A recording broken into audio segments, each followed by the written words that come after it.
Hello learners, welcome to origin of success. So ఇవాళ క్లాస్లో అండి మనం ఎన్సీఆర్టీ జాగ్రఫీ క్లాస్ 7కి సంబంధించి 5th చాప్టర్ని అయితే డిస్కస్ చేద్దామండి. 5th చాప్టర్ ఏంటి? వాటర్. సో వాటర్ అంటే మనందరికీ తెలుసండి. సో మనం తెలుగులో సాధారణంగా నీరు, జలము అని ఇంకా వివిధ రకాలుగా పిలుస్తూ ఉంటాం అన్నమాట. సో ఇప్పుడు మనం ఈ చాప్టర్ అయితే మనము డిస్కస్ చేద్దామండి. ఓకే, సో ఇక్కడ చూడండి.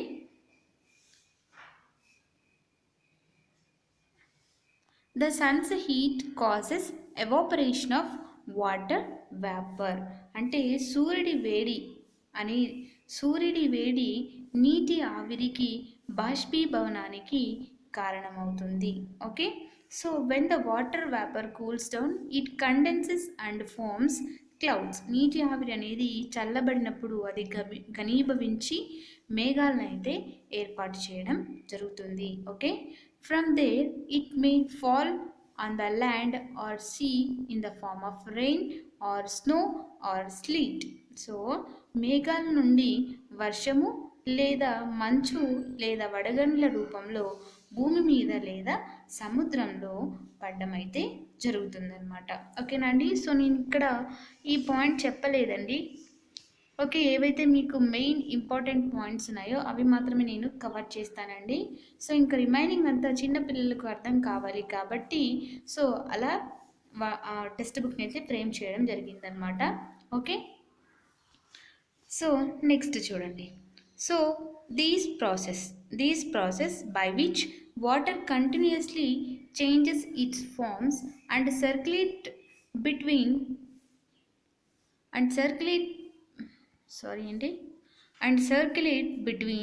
oceans, atmosphere and land is known as the water cycle. అంటే నీరు నిరంతరము తన రూపం ఏదైతే ఉంటుందో దాన్ని మారుస్తూ ఉంటుందన్నమాట. ఓకే, సో మహాసముద్రాలు, తర్వాత వాతావరణం మరియు భూమి మధ్య జరిగేటువంటి ప్రక్రియని జలచక్రం లేదా వాటర్ సైకిల్ అని కూడా అంటారు. ఓకే, సో ఇక్కడ ఇచ్చారు చూడండి. ఇది లాస్ట్ క్లాస్ మనం ప్రెసిపిటేషన్ గురించి చెప్పుకున్నాం కదా. సో దాని గురించి కూడా మనము ఫర్దర్గా చూద్దాము. ఓకే, సో దీనిని అంటారు జలచక్రము లేదా వాటర్ సైకిల్ అని కూడా అంటారు. సో మన భూమిని టెర్రేనియం అని కూడా అంటారు. సో మీరు ఒకసారి గూగుల్లో సెర్చ్ చేయండి, మనకు సేమ్ అక్వేరియం లాగే ఉంటుందన్నమాట. సో అందులో మట్టి ఉంటుంది, వాటర్ ఉంటాయి, తర్వాత ట్రీస్ ఉంటాయి, అన్నీ ఉంటాయి అన్నమాట. సో దాన్ని టెర్రేనియం అని కూడా అంటారు. సో మన భూమిని దానితో పోల్చడం జరిగిందనమాట. సో ఇక్కడ ఏంటి అంటే the earth is like a terrarium. Okay, the same water that existed centuries ago still exists today.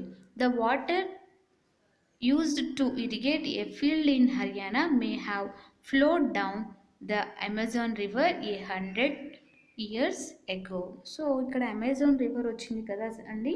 So మీరేం చేస్తారంటే వరల్డ్ మ్యాప్ ఓపెన్ చేసి సో అక్కడ అమెజాన్ రివర్ ఏ ఖండంలో ఉంది, ఏ దేశంలో ఉంది, సో వాటి పక్కన ఏంటుంది, వాటి వెనక ఏంటి, దాని పక్కన దాని ముందు వెనక అన్నీ కూడా మనము చూసుకోవాలి.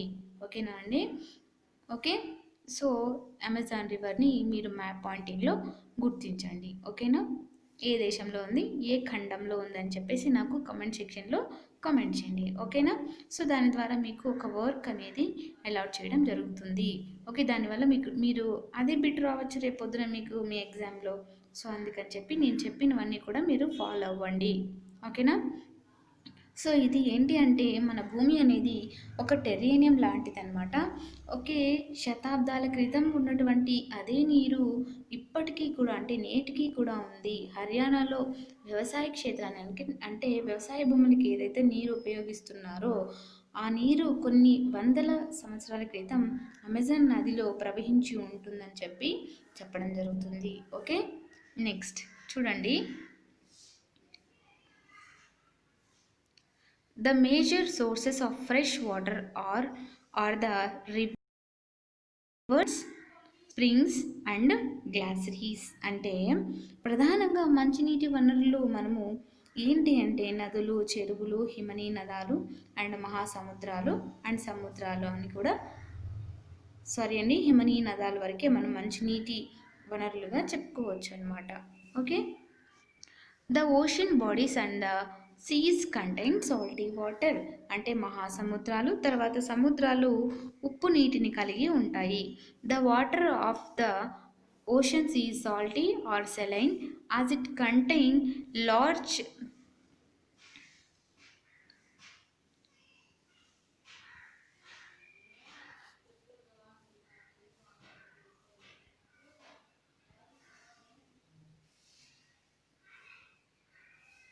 1 minute అండి. మనది చిన్న యూట్యూబ్ ఛానల్ కాబట్టి సో ఇలా మొబైల్లోనే చెప్తున్నాను అనమాట. సో మన ఛానల్ కొంచెం గ్రో అయిన తర్వాత మనం కూడా డిజిటల్ క్లాసెస్ అనేవి స్టార్ట్ చేసేసుకుందామండి. సో విత్ పెన్ ట్యాబ్ అనమాట. సో అలా అయితే మీకు క్లాసెస్ అనేవి కూడా పర్ఫెక్ట్గా వస్తాయన్నమాట. ఓకేనండి. సో ఇక్కడ చూడండి, large amount of dissolved salts. Most of the salt is sodium chloride or common table salt that we ate. అంటే సో ఈ సముద్రాలలో ఉప్పు నీరు అనేది ఉంటుందన్నమాట. మహాసముద్రాల్లో నీరు అనేది చాలా ఉప్పుగా ఉంటుందన్నమాట. అంటే ఉప్పుగా ఉంటుంది లేదా పెద్ద మొత్తంలో కరిగినటువంటి లవణాలు కలిగి ఉంటుందన్నమాట. ఉప్పులో ఎక్కువ భాగం సోడియం క్లోరైడ్ అనేది ఉండడం జరుగుతుంది. ఓకే, నెక్స్ట్ తర్వాత ఇక్కడ చూడండి, డూ యూ నోలో మనకి సాలనిటీ అనేది ఇచ్చారనమాట. లవణీయత అంటే ఏంటో ఇచ్చారు. Salinity is the amount of salt in the grams present in 1000 grams of water. The average salinity of the oceans is 35 parts per 1000. అంటే లవణీయత అంటే 1000 గ్రాముల నీటిలో ఉండేటువంటి ఉప్పు మొత్తం అన్నమాట. ఓకే, మహాసముద్రాల్లో లవణీయత అనేది యావరేజ్గా 1000కి 35 parts అనేది ఉంటుందన్నమాట. ఓకేనండి, దీన్ని అంటారు సాలినిటీ అని కూడా అంటారు. ఓకే, తర్వాత డిస్ట్రిబ్యూషన్ ఆఫ్ వాటర్ బాడీస్ చూడాలండి, మోస్ట్ ఇంపార్టెంట్ మనకి. ఓకే,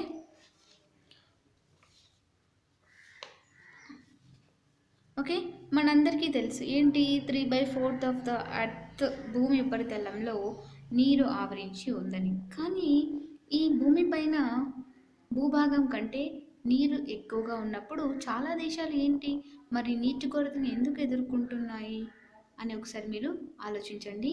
ఓకే, సో మనము నీరైతే ఉంది మన భూమి మీద, అయితే ఉప్పు నీరే ఎక్కువగా ఉంది, మంచినీటి శాతం చాలా చాలా తక్కువ. ఓకే, సో ఇక్కడ ఈ డిస్ట్రిబ్యూషన్ ఇచ్చారండి, ఇది ఒకసారి మనం చూద్దాము, ఒక ఐడియా అనేది వస్తుందన్నమాట మనకి. ఓకే, ఓషన్స్లో వాటర్ 97.3% ఉందన్నమాట. సో ఇదంతా కూడా ఉప్పు నీరు. సో ఇప్పుడు ఫ్రెష్ వాటర్ విషయానికి వస్తే ఐస్ క్యాప్స్ ఇది 2% ఉంది. తర్వాత గ్రౌండ్ వాటర్ అంటే భూగర్భ జలాలు 0.68% ఉంది. తర్వాత మంచినీరు అనమాట, అంటే సరస్సుల్లో ఉండేటువంటి మంచినీరు 0.009%. And inland seas and salt lakes అంటే లోతట్టు సముద్రాలు తర్వాత ఉప్పు నీటి సరస్సులు, సో ఇవి 0.009% ఉన్నాయి. తర్వాత అట్మాస్ఫియర్ వాతావరణం అనమాట, ఇది 0.0019% ఉందన్నమాట. తర్వాత రివర్స్లో 0.0001%గా ఉంది. ఓకే, సో టోటల్గా ఓషన్స్లో ఉన్నదేమో 97.3% ఉందన్నమాట. ఓకే, నెక్స్ట్ చూడండి,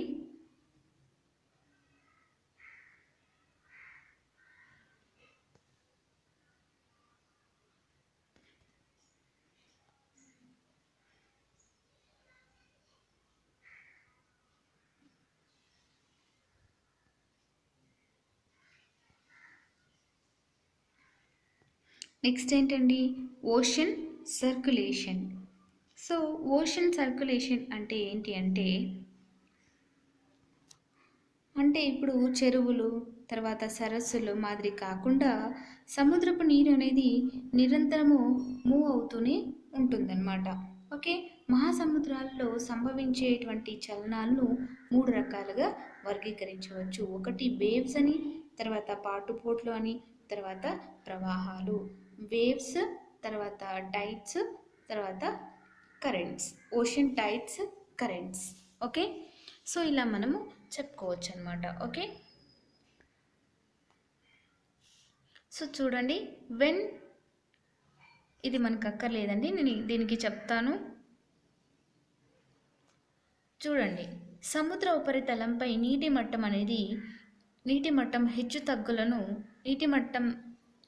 తగ్గులను ఏమంటారు? తరంగాలు అని కూడా అంటారు, వేవ్స్ అని అంటారనమాట. ఓకే.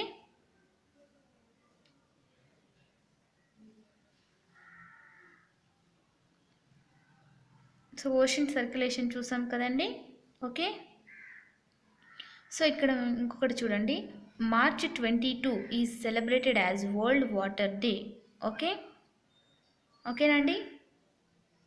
నెక్స్ట్. ఓకే. ఇప్పుడు చూడండి, మనము ఇప్పుడు వేవ్స్ గురించి మాట్లాడుకుందాము. వేవ్స్ ఏంటి అంటే డెఫినేషన్ చూద్దాం. సముద్ర ఉపరితలపు నీటి మట్టం హెచ్చు తగ్గులను తరంగాలు అని లేదా వేవ్స్ అని అంటారనమాట. ఓకే. సముద్ర ఉపరితలం పైన వీచేటువంటి సున్నితమైన గాలుల వల్ల ఈ తరంగాలు అనేవి ఏర్పడడం జరుగుతుంది. ఓకేనా అండి. ఇవి విపరీతమైనటువంటి విధ్వంసాన్ని కూడా కలిగించవచ్చును. Okay.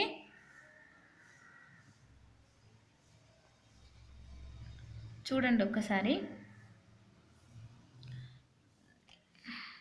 An earthquake, a volcanic eruption or underwater landslides can shift large amounts of ocean water. As a result, a huge tidal waves called tsunami. అంటే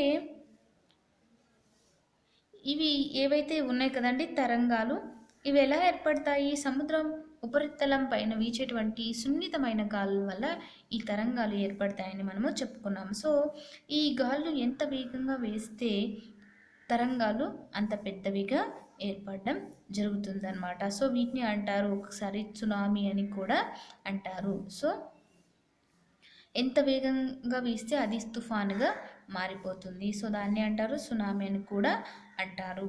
ఓకేనా. సో ఈ వేవ్స్ ఏవైతే ఉన్నాయో ఇవి తుఫాన్ సమయంలో అతి వేగంగా వీచేటువంటి గాలులు అనమాట. అంటే సారీ అండి, ఒకసారి చూడండి, క్లారిటీగా చెప్తాను. తుఫాను సమయంలో అతి వేగంగా వీచే గాలులు ఈ భారీ తరంగాలను అయితే ఏర్పాటు చేయడం జరుగుతుందా అనమాట. సో ఇవి విపరీతమైనటువంటి డిస్ట్రక్షన్ అంటే విధ్వంసాన్ని కలిగిస్తాయి. అండ్ తీర ప్రాంతాలను ముంచివేసేటువంటి ఎక్కువ ఎత్తైన సముద్ర కెరటాలని సునామీలని కూడా పిలవడం జరుగుతుంది. సునామీలు సంభవించడానికి గల ముఖ్య కారణాలు ఏంటి?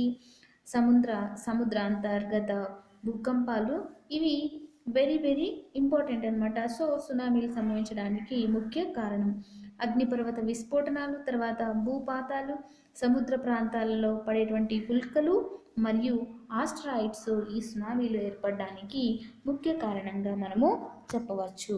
ఓకే. నెక్స్ట్ ఏంటండి మనకి చూడండి, ఇక్కడ ఉంది చూడండి, ఈ 15 మీటర్స్. సో ఇది ఏంటి అంటే సునామీ 15 మీటర్ల కంటే ఎక్కువగా ఉంటుందన్నమాట. అంటే వాటి వేవ్స్ అనేవి ఇప్పటి వరకు కొలిచినటువంటి అతిపెద్ద సునామీ ఏది అంటే 150 మీటర్స్ అనమాట. ఈ తరంగాలు గంటకు 700 కిలోమీటర్ల కంటే ఎక్కువ వేగంతో ప్రయాణించడం జరుగుతుంది. సో ఇంతకుముందు క్లాస్లో చూసాం చూడండి, ఒడిశాలో సంభవించినటువంటి తుఫాన్ అనమాట, అది సునామీ అనమాట. సో అక్కడ మనం చూసాం కదా. సో అప్పుడు గాళ్ళు ఎంత స్పీడ్తో వీచాయి అంటే 260 కిలోమీటర్ల పర్ అవర్, అలా 36 గంటల సేపు వీచడం జరిగిందనమాట. సో ఇక్కడ మనం ఈ చాప్టర్లో చూస్తే ఈ తరంగాలు గంటకు 700 కిలోమీటర్ల కంటే ఎక్కువ వేగంతో ప్రయాణించడం జరుగుతుందన్నమాట. ఓకేనా అండి? సో ఇది అనమాట. తర్వాత ఇక్కడ చూడండి మనకు ఇంకొకటి ఇచ్చారు, వెరీ వెరీ ఇంపార్టెంట్. ఇక్కడ 2004లో సునామీ భారతదేశ తీర ప్రాంతాల్లో విస్తృతంగా వ్యాపించిందనమాట.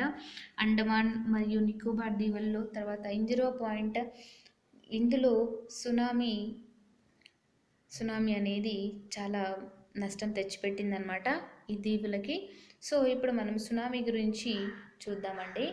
ఓకేనా? ఓకే, ఇక్కడ ఒకటి ఇచ్చారు,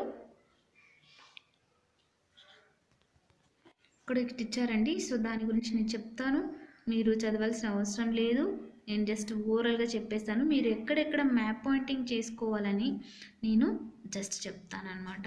ఓకే, తర్వాత మనము టైడ్స్ చూద్దాం. సో ఇది ఒకటి చెప్పుకొని మనము టైడ్స్ చూద్దాము. ఓకే, అప్పుడు 2004 డిసెంబర్ 26 అనమాట, హిందూ మహాసముద్రంలో తుఫాన్ అయితే సంభవించడం జరిగింది. సముద్రం ఉంది కదండి, సముద్రకు వెస్ట్ సరిహద్దుగా అంటే పశ్చిమ సరిహద్దుగా భూకంపం ఫలితంగా ఇది సంభవించడం జరిగింది. సో భూకంప తీవ్రత అనేది ఈ రిక్టర్ స్కేల్లో ఇక్కడ 9.0గా నమోదైంది. సో 7 నమోదైతేనే చాలా మనం ఎక్కువ తీవ్రతగా పరిగణిస్తాం. సో చూడండి ఇక్కడ 9.0గా నమోదవడం జరిగింది. సో అంటే భూకంప తీవ్రత అనేది ఎక్కువగా ఉండడం జరిగిందనమాట. సో ఇక్కడ ఏదైతే ఇండియా ప్లేట్ ఉందో అది బర్మా ప్లేట్, అంటే బర్మా ఫలక కిందకు వెళ్ళినప్పుడు సముద్ర అడుగు భాగం అనేది అకస్మాత్తుగా ఈ కదలికలు సంభవించడం జరిగిందనమాట. సో ఈ కదలిక వల్లే ఈ భూకంపానికి కారణమైతే జరిగింది. ఇప్పుడు సముద్ర అడుగు భాగము సుమారు 10 నుండి 20, ఓకేనండి, 10 నుండి 20 మీటర్ల స్థానభ్రంశం చెంది క్రిందకు వంగి ఉంటుందన్నమాట. ఓకే, స్థానభ్రంశం వల్ల ఏర్పడినటువంటి ఈ అంతరాన్ని పూర్తి చేయడానికి అంటే ఫిల్ చేయడానికి ఈ సముద్రపు నీరు ఏదైతే ఉందో అది ప్రవహించడం అయితే జరుగుతుంది. ఇది దక్షిణ మరియు ఆగ్నేయ ఆసియాలోని భూభాగాల తీర ప్రాంతాల నుండి నీటి ద్రవ్యరాశిని ఉపసంహరించుకుంది. ఓకే, ఈ బర్మా ప్లేట్ కింద భారతీయ ప్లేట్ వెళ్ళినప్పుడు నీటి ద్రవ్యరాశి తిరిగి తీరం వైపు వెళ్ళడం జరుగుతుందన్నమాట. ఈ సునామీ అనేది సుమారు 800 కిలోమీటర్ల వేగంతో ప్రయాణించడం జరిగింది. సో ఇది చాలా చాలా వెరీ డేంజర్ అనమాట. సో ఇది ఏంటి అంటే ఇప్పుడు కమర్షియల్ ప్లేన్స్ ఉంటాయి కదండి, ఈ కమర్షియల్ ప్లేన్ వేగంతో పోలిస్తే చాలా ఎక్కువ అనమాట. ఓకే, సో ఈ హిందూ మహాసముద్రంలోని కొన్ని ద్వీపాలు అనేవి చాలా చాలా కొట్టుకుపోవడం జరిగిందనమాట. సో భారతదేశానికి దక్షిణం వైపు ఉన్నటువంటి అండమాన్ మరియు నికోబార్ దీవుల్లోని ఇందిరా పాయింట్ పూర్తిగా మునిగిపోవడం జరిగింది. ఓకే, ఈ తరంగాలు భూకంప కేంద్రం నుండి సముద్ర నుండి అండమాన్ దీవులు ఉన్నాయి కదండి, అండమాన్ దీవులు ఏవైతే ఉన్నాయో, ఓకే, ఈ దీవుల్లో ఇందిరా పాయింట్ అనేది పూర్తిగా మునిగిపోవడం జరిగింది. సో ఈ అండమాన్ దీవులు మరియు శ్రీలంక వైపు తరంగాలు ప్రయాణించినప్పుడు ఈ వేవ్ లెంత్ తగ్గడంతో పాటు నీటి లోతు కూడా తగ్గుతుంది. వీటి ప్రయాణ వేగం గంటకు 700 నుండి 900 కిలోమీటర్ల నుండి 70 కిలోమీటర్లకి తగ్గింది. సో ఈ సునామీ తరంగాలు 3 కిలోమీటర్ల లోతు వరకు ప్రయాణించడం జరిగింది. సో అంటే తీరం నుండి 3 కిలోమీటర్ల లోతు వరకు ప్రయాణించడం అయితే జరిగిందనమాట. సో దీనివల్ల 10,000 మంది పైగా ప్రజలు మరణించారు అండ్ 1,00,000 మందికి పైగా ఇళ్లను కోల్పోవడం జరిగింది. సో భారతదేశంలోను తర్వాత ఆంధ్రప్రదేశ్, తమిళనాడు, కేరళ, పుదుచ్చేరి అండ్ అండమాన్ నికోబార్ దీవుల తీర ప్రాంతాలు ఈ ఈ సునామీ ధాటికి తీవ్రంగా ప్రభావితమైతే జరిగాయి అన్నమాట. ఓకే, నెక్స్ట్ అండి. సో మనము కొన్ని చూడాలండి. భూకంపం గురించి మనం కొన్ని చూసుకోవాలి. అవి ఒక్కసారి మనం చూద్దాము. సో ఈ భూకంపాన్ని మనము ఊహించలేము. అంటే సంభావ్య సునామీ గురించి 3 గంటల నోటీస్ అయితే ఇవ్వడం అయితే సాధ్యపడుతుంది. ఇటువంటి ముందస్తు హెచ్చరిక వ్యవస్థలు మనకు పసిఫిక్ మహాసముద్రంలో ఉన్నాయి, కానీ హిందూ మహాసముద్రంలో లేవు. సో హిందూ మహాసముద్రంలో సునామీలు చాలా అరుదుగా వస్తాయి, ఎందుకంటే పసిఫిక్ సముద్రంతో పోలిస్తే ఈ హిందూ మహాసముద్రంలో తక్కువ భూకంపాలు వస్తాయన్నమాట. ఓకే, సో మనకి ఈ స్టేషన్స్ అనేవి ఉన్నాయండి. సో అవి వెరీ వెరీ ఇంపార్టెంట్. మీరు అవి సైన్స్ అండ్ టెక్నాలజీలో మీరు ఎక్కడ చదువుకుంటారు. ఓకే, సో ఇక్కడ ఏం చెప్తున్నారు, డిసెంబర్ 2004న దక్షిణ మరియు ఆగ్నేయ ఆసియా తీరాలను ధ్వంసం చేసిన సునామీ గత కొన్ని సంవత్సరాల్లో అత్యంత వినాశకరమైనటువంటి సునామీ ఇది అని మనము చెప్పచ్చు. ఓకే, సో ఇదండి. తర్వాత మనము టైడ్స్ చూద్దాము. టైడ్స్ అంటే పోటుపాట్లు అని చెప్తాం కదా, అదనమాట.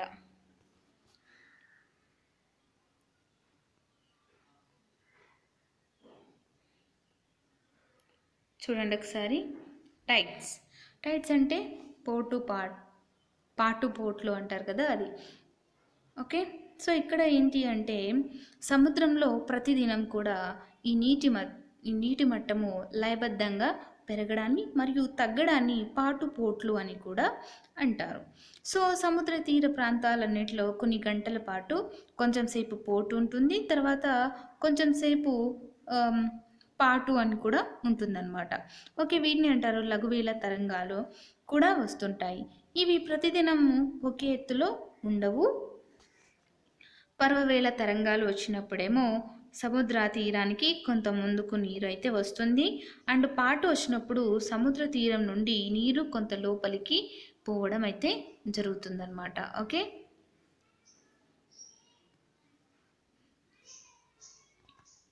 సో నేను ఇక్కడ అదంతా చెప్తానండి. మీకు చదవడం కన్ఫ్యూజ్ అవుతుంది అనుకుంటే నేను చెప్పేస్తాను ఇక్కడ. The strong gravitational pulls exerted by sun and the moon on the earth's surface cause the tides. The water of the earth closer to moon gets pulled under the influence of the moon's gravitational force and causes high tide. During the full moon and new moon days, the sun, the moon and earth are in the same line and tides are highest. These tides are called spring tides. అంటే భూమి ఉపరితలం పైన సూర్యచంద్రుల గురుత్వాకర్షణ వల్ల పాటుపోట్లకు కారణమైతే అవుతుందన్నమాట. చంద్రుడికి దగ్గరగా ఉన్న భూమి యొక్క నీరు చంద్రుడి గురుత్వాకర్షణ శక్తి ప్రభావంతో అది తన వైపు లాగడం జరుగుతుందన్నమాట, అంటే లాగబడుతుంది, మరియు అధిక పాటుపోట్లకు కారణమైతే అవుతుందన్నమాట. సో ఇప్పుడు పౌర్ణమి, ఫుల్ మూన్ డే కానీ విషవత్తులు చూసాం కదండి. మనము 5th chapter NCERT geography class 6 5th చాప్టర్లో మనం చూసాము విషవత్తులు. సారీ అండి, 3rd చాప్టర్ అనుకుంటా. Okay, motions off the earth. Okay, ఆ చాప్టర్లో చూసాము. పౌర్ణమి తర్వాత విషవత్తులు, తర్వాత అమావాస్య రోజుల్లో ఇప్పుడు భూమి, సూర్యుడు, చంద్రుడు 3 కూడా ఒకే సరళరేఖ పైన ఉండడం వల్ల సూర్యచంద్రుల గురుత్వాకర్షణ బల ప్రభావం ఎక్కువగా ఉండి మామూలు రోజుల్లో ఏర్పడే పోటుల కన్నా ఈ రోజుల్లో మరీ ఎక్కువ ఎత్తైనటువంటి పోట్లు అనేవి సంభవిస్తాయి. సో వీటిని అంటారు పర్వవేళ తరంగాలు లేదా స్ప్రింగ్ టైడ్స్ అని కూడా అంటారు. Okay, next.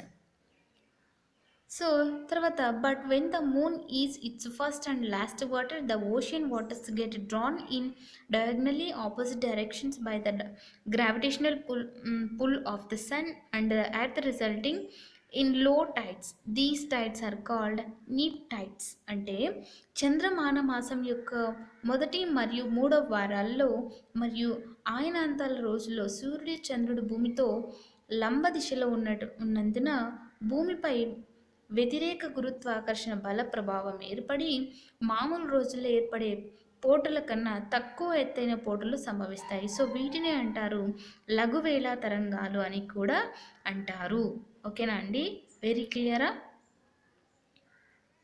Okay, leap tides అని అంటారు. Okay, next. తర్వాత ఓషన్ కరెంట్స్. నెక్స్ట్ ఏంటండి, ఓషన్ కరెంట్స్. సో ఇక్కడ పాటపోట్ల గురించి మనం యూజెస్ చూడాలి కదా. సో ఈ పాటల పోటీల వల్ల రేవుల్లోకి అధికంగా నీరు ప్రవహించి ఈ నావిగేషన్ ఓడల రాకపోకలు అనేవి తేలికవ్వడం జరుగుతుంది. పాట పోటీలకు అనుగుణంగా సముద్రంలో నౌకా ప్రయాణం చేసి ఇంధనాన్ని మనం ఆదా చేయడం అయితే చేయవచ్చు. తర్వాత వీటి వల్ల సంభవించే తరంగాల నుండి ప్రత్యామ్నాయం అంటే సబ్స్టిట్యూషన్ ఇంధనవరు అయినటువంటి తరంగ శక్తిని కూడా మనము ఉత్పత్తి చేయడం అయితే జరుగుతుందన్నమాట. సో ఈ పాటుపోట్లు అనేది చేపలు పట్టడానికి అనుకూలంగా ఉంటుంది. తర్వాత ఇవి కొన్ని నదుల్లో తెచ్చేటువంటి బురద మట్టిని సముద్రంలోకి తీసుకొని పోయి ఒక ఇసుక మేట వేయకుండా చూస్తాయి ఈ పాటుపోట్లు. ఓకేనండి. తర్వాత మనము ఓషన్ కరెంట్స్.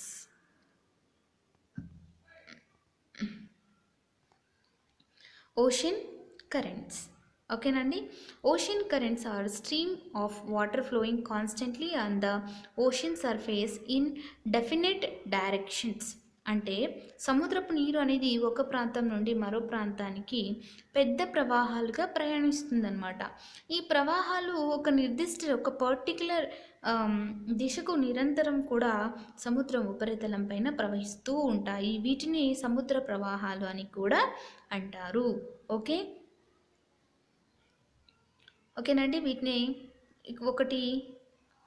వీటిని సముద్ర ప్రవాహాలని కూడా అంటారు. ఈ సముద్ర ప్రవాహాలు ఓషన్ కరెంట్స్ని రెండు రకాలుగా చెప్పవచ్చు.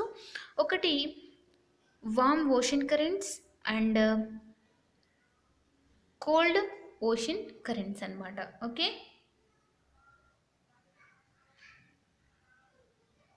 ఓకేనండి. నేను చెప్తాను చూడండి ఓరల్గా. సో ఇవి సముద్ర ప్రవాహాలు, ఉష్ణ ప్రవాహాలు తర్వాత శీతల ప్రవాహాలు ఉంటాయన్నమాట.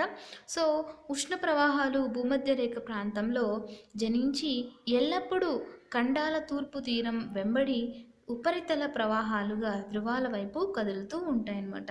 వీటి కారణంగానే ఖండాల పశ్చిమ తీర ప్రాంతంలో పోలిస్తే తీర ప్రాంతంలో వర్షపాతం అనేది అధికంగా ఉంటుంది. సో మనం ఎగ్జాంపుల్గా చెప్పాలంటే గల్ఫ్ స్ట్రీమ్ ఉంది కదండి.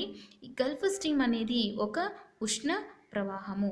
శీతల ప్రవాహము ధ్రువ ప్రాంతాల్లో జనించి ఎప్పుడు కూడా ఖండాల పశ్చిమ తీరం వెంబడి అంతర ప్రవాహంగా భూమధ్య రేఖ వైపు కదులుతూ ఉంటాయన్నమాట. సో వీటి కారణంగా ఖండాల తూర్పు తీర ప్రాంతంతో పోలిస్తే వీటి తీర ప్రాంతంలో వర్షం అనేది తక్కువగా పడుతుందన్నమాట. సో వీటికి ఎగ్జాంపుల్గా లాబ్రాడర్ శీతల ప్రవాహంగా మనము చెప్పవచ్చు అన్నమాట. సో ఇవి రెండు కలిసే ప్రాంతాల్లో ప్రపంచంలో చేపలు పట్టడానికి ఉత్తమమైనటువంటి మైదానాలను అందిస్తాయి. ఉష్ణము మరియు తర్వాత శీతల ప్రవాహాలు ఈ రెండు ప్రాంతాలు కలిసే చోటు చేపలు పట్టడానికి ఉత్తమమైనటువంటి మైదానాలను అయితే అందిస్తాయి. వీటికి ఉదాహరణగా జపాన్ చుట్టూ ఉన్నటువంటి సముద్రాలు మరియు ఉత్తర అమెరికా తూర్పు తీరము ఉష్ణ మరియు శీతల ప్రవాహాలు కలిసే ప్రాంతాల్లో పొగమంచు వాతావరణం ఉండటం వల్ల అక్కడ నావిగేషన్కి తక్కువ అంటే కష్టతరం అయితే జరుగుతుందన్నమాట. ఓకేనండి. ఇక్కడ మీకు మ్యాప్ ఇచ్చారు. సో దానిని ఒక్కసారి చూడండి. ఓషన్ కరెంట్స్, టైడ్స్, వీటిని ఒక్కసారి జాగ్రత్తగా చూడండి. ఓకేనా. నెక్స్ట్ ఓకే అండి. ఇదండి మనకి లెసన్ అనేది చాలా చిన్న లెసన్ అనమాట as compared to 4th chapter. ఓకేనండి. తర్వాత నేను బిట్స్ సిరీస్ కూడా నేను స్టార్ట్ చేస్తానండి. మనకి బిట్స్ కూడా వెరీ వెరీ ఇంపార్టెంట్ అనమాట. అది కూడా నేను త్వరలోని స్టార్ట్ చేస్తాను. ఓకే. థ్యాంక్ యూ అండి. Thanks for watching. Have a nice day.